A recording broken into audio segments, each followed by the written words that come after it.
6 मार्च 2026 जगह है केरलम का इडुक्की।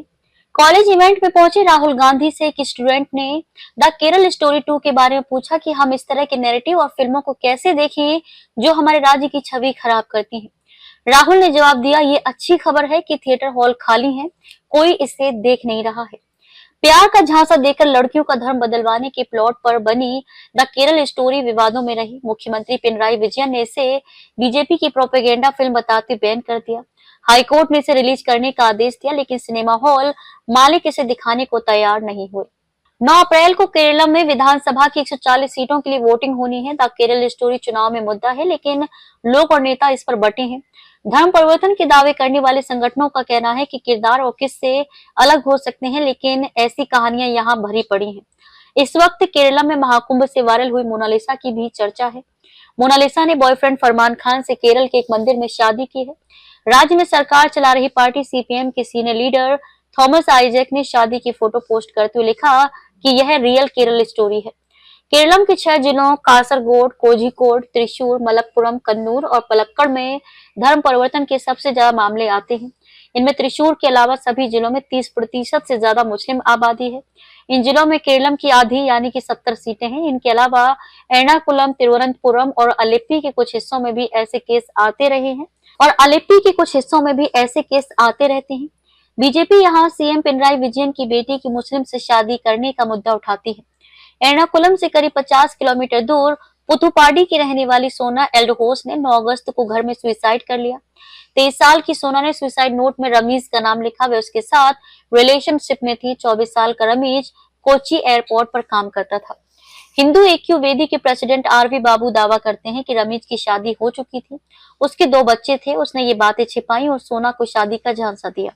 सोना तब कॉलेज में पढ़ती थी। रमीज ने उसके साथ शारीरिक संबंध बनाए, उसे कैद में भी रखा। पुलिस ने इस केस में रमीज और उसके माता पिता को गिरफ्तार कर जेल भेज दिया था। रमीज की कुछ व्हाट्सएप चैट मिली हैं जिसमें वह सोना पर इस्लाम अपनाने का दबाव बना रहा था। रमीज के खिलाफ ड्रग्स के भी 7 केस दर्ज थे। रमीज सोना से कहता था कि तुम्हें पुन्नानी भेज दूंगा। मलप्पुरम जिले के पुन्नानी को मालाबार का मक्का कहा जाता है। यह 16वीं शताब्दी से इस्लामिक तालीम का सेंटर रहा है।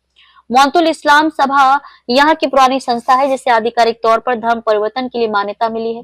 एर्नाकुलम जिले के परवूर शहर में मुकाम्बिका सरस्वती मंदिर है। आरवी बाबू बताते हैं कि मंदिर के मुख्य पुजारी की इकलौती लड़की भी इस ट्रैप में फंस गई। पढ़ने में होशियार थी, रोज पूजा पाठ करती थी, फिर एक मुस्लिम लड़के के साथ लिव इन में रहने लगी। कुछ महीने बाद उसे पता चला कि उसके साथ धोखा हुआ है, तो घर लौट आई। अब बाहर नहीं निकलती। उनके पिता ने पुजारी का काम छोड़ दिया। परिवार मंदिर से दूर जाकर रहने लगा। अब वे किसी से नहीं मिलते। केरल कैथोलिक बिशप काउंसिल से जुड़े फादर माइकल पुल्लिकल बताते हैं कि द केरल स्टोरी के कैरेक्टर और स्टोरी काल्पनिक हो सकते हैं, लेकिन ये सब्जेक्ट रिलेवेंट है। केरल में हिंदू ही नहीं, क्रिश्चियन कम्युनिटी भी इसके शिकार है। फंडामेंटलिस्ट मुस्लिम ऑर्गेनाइजेशन जानबूझकर ये सब करवा रहे हैं। ज्यादातर केस में शादीशुदा मुस्लिम लड़के ही शामिल होते हैं।